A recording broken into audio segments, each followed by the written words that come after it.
eta malko bat artistek shoegaze atmosfera trinkoa eta pop rock akustiko intimoa uztartuko dituzte Donostian, rockaren bi ikuspegi kontrajarri agerian jarriz. Arimak gitarra distortzionatuetan eta melodia ilunetan oinarritutako soinuak eskainiko ditu. Malko batek berriz, kantagintza biluzi eta zaurgarriago batetik eraikiko du bere emanaldia.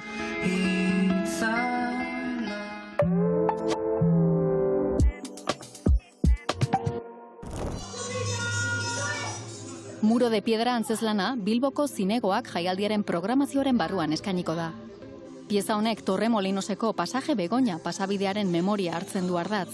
Frankismo garaian, askatasunaren eta aniztasun afektibo sexualaren gune esanguratsua izan zena hain zuzen.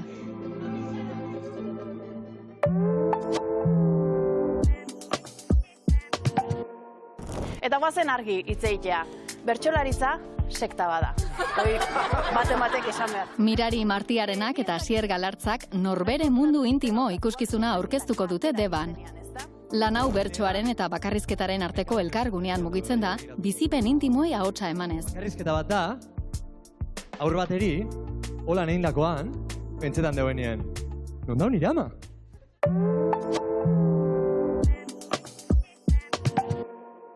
Tasio, hande bas? Montxo Armendarizen Tasio filmak Nafarroako Urbasa mendilerroan bizi den ikazkin gazte baten eta mendiarekin duen harreman estuaren erretratua egiten du. Landa exodoaren testuinguruan, askatasunaren eta bakardadearen arteko oreka bilatzen duen istorioa kontatzen du eta larun batean Saran proiektatuko da. Luego digas que estoy nota muela.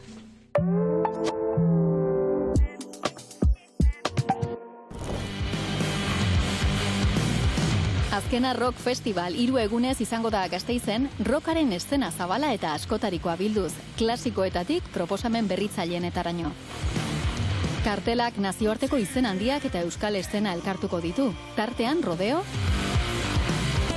eta Nil taldeak zuzenekoen aniztasuna nabarmenduz.